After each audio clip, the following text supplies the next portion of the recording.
There's a lot of things that can wreck your chances to do well. We live in a rather dangerous world, so you got to be not only wise, you got to be careful. And attitude diseases are deadly. I mean, they'll destroy all the good things you start.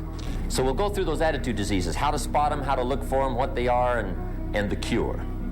And I'm a pro on these because I've had them all, so I can give you excellent advice on these. Here's the list, attitude diseases. Number one is indifference. The shrug of the shoulder. The guy's not even concerned. He's just drifting. There's one problem with drift. You cannot drift to the top of the mountain. The guy says, well, I can't see getting all that worked up. Well, to be any kind of winner, you gotta get worked up. Here's the key to the good life. Learn to put everything you've got into everything you do. Whatever you are doing, pour it on. It will quickly open up into opportunity or quickly disclose to you that you ought to be doing something else. The delusion is, if I had a better job, I'd really pour it on. See, that's delusion. Wherever you are, pour it on. See, that'll help change your life. Get rid of this disease. Here's the next attitude disease, indecision. Mental paralysis. The guy can't make up his mind and it becomes a disease. Pretty soon he knows he's got it. The guy says, well, I know I'm on the fence. But he says, what if I get off on the wrong side? Listen, after a while it doesn't matter. Just get off. Any side will do.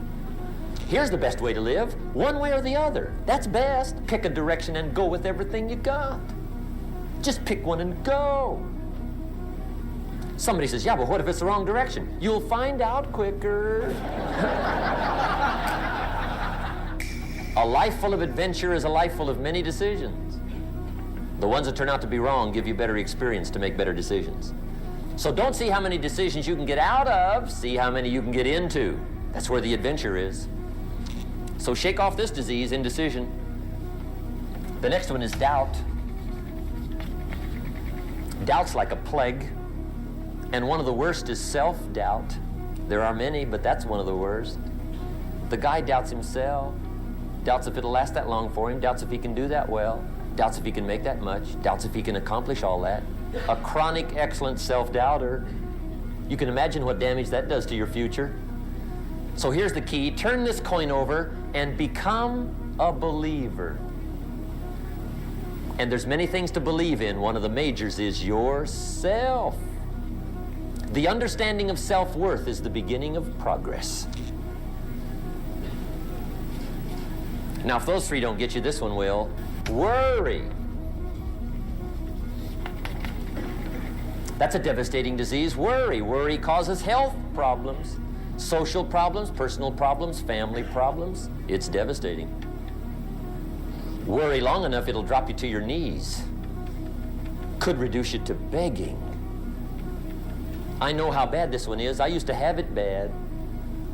I used to be known as a super worrier. Not a super warrior. No, super worrier. My family wished I'd have been a warrior. I got those years to make up for. But I tell you what, my advice to you is do what I finally did on worry. Give it up. Who needs it? I'm not saying it's easy. I'm saying it's worth it.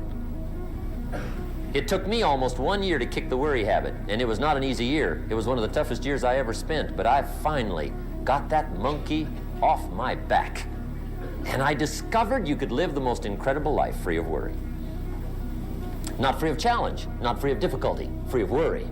I learned how to do it, and you can. Here's the next attitude disease. Overcaution. Some people never will have much. They're too cautious. Now, you can also be too reckless, but you can also be too cautious. This is called the timid approach to life. And my caution was always the risk. Risk used to drive me right up the wall. I used to say, what if this happens? It's called the language of the poor. what if this happens? And on top of that, if this was to happen, look at the fix I'd be in. I better not try. I could always ace myself out. Then I'll tell you what changed my whole life when I finally discovered it's all risky. The minute you were born, it got risky. If you think trying is risky, wait till they hand you the bill for not trying. If you think investing is risky, wait till you get the tab for not investing. See, it's all risky. Getting married is risky. Having children is risky. Going into business is risky. Investing your money is risky. It's all risky. I'll tell you how risky life is. You're not going to get out alive. That's risky. The Englishman says, well, if that's the way it's going to work out, let's give it a go. Right, that's what it's for. Give it a go. Somebody says, yeah, but I'm looking for safety and security. Fine, then huddle in a corner. We'll cover you with a sheet, bring you 3 meals a day. And we'll protect you, feed you, look after you, care for you. We won't let anything happen to you, and you'll probably live to be 100. The guy said, well, yeah, I'd live to be 100. But what a way to live. Right. What a way to live, safe and secure. Don't ask for security. Ask for adventure. Better to live 30 years full of adventure than 100 years safe in the corner. Here's the next attitude disease. We're almost through with this motley list. In fact, we're almost through. Hang on. The next one is pessimism.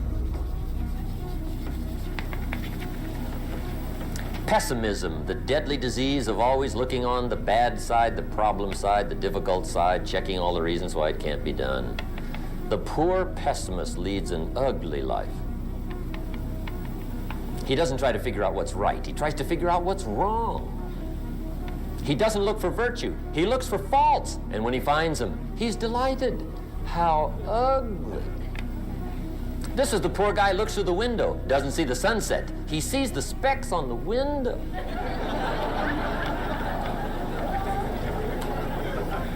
And this is the poor guy, right, who rushes up, takes such leave of his senses. This guy rushes up and he says, I've got 5 good reasons why it won't work. He's so dumb he doesn't know all he needs 1. He's got 5.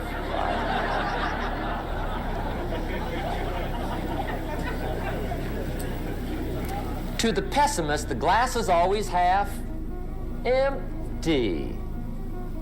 To the optimist, the glass is half full. Why would the same measure affect people 2 different ways? Answer, it all depends on how you look at it. Our lives are mostly affected by the way we think things are, not the way they are. The way we think they are affects us most. There's a subject we don't have time to get into tonight called better thinking habits. One of the major things Shove taught me when I met him, he said, poor thinking habits keeps most people poor. Not poor working habits. Most people work hard, but they don't think hard. And Shove taught me that the mind is like a factory, a mental factory. And whatever you think about all day long pours ingredients into this mental factory. And that's what builds the economic, social, financial fabric of your life. As you think, so you become. How awesome. When he talked about poor thinking habits, he had me. I used to start the day reading the morning newspaper. I mean, you can believe that or not. I'd get a cup of coffee and read the paper. I'd load up on wars and riots and murders and stabbings and killings and bank robberies and muggings and car wrecks and tragedies. I'd even read the back pages. I seem to like that stuff for some weird reason. I'd load up on all that, and then I'd start the day. You can imagine the kind of days I used to have. You walk around on your financial knees. They call you economic peewee. The guy says, I want to be a great leader. Wonderful. The first thing we do is follow him to his house. When we get there, we walk in and check his library, number 1. Somebody says, well, why check his library? The reason is because What a man reads pours massive ingredients into his mental factory, and the fabric of his life is built from those ingredients. You would not believe what some people have got in their house to read. You would not believe. One of the best dressed up words I know for a lot of it is trash. Can you imagine dumping a barrel of trash into this mental factory every day and coming out with a rich, dynamic, positive life? It can't be done. You might as well try making a cake with cement. The kids back in Danbury, Connecticut, high school, they're asking me questions one day. I'm talking to the kids. Kids got good questions these days. One of them said to me, Mr. Rohn, how do you build the good life? I said, it's simple. It's not easy, but it's simple.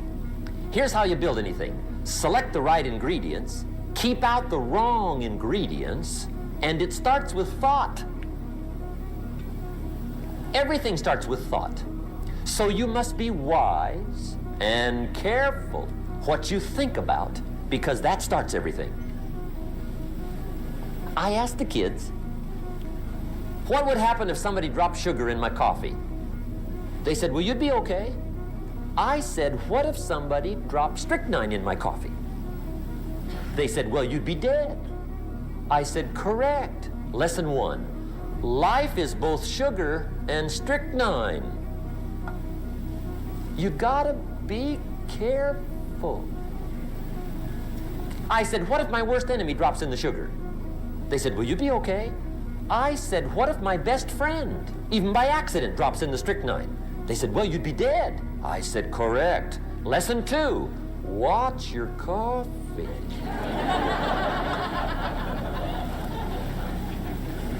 You got to be careful. See, it doesn't matter who hands you the bad stuff.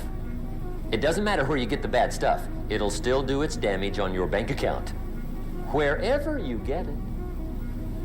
Mr. Schoaf gave me one of the greatest phrases when I first met him when he said, Jim, every day stand guard at the door of your mind. How important. Stand guard at the door of your mind. And you decide what goes into your mental factory. Don't let anybody just dump anything they want to in your mental factory, because you've got to live with the results. Okay, here's the last disease, and we're through with this list.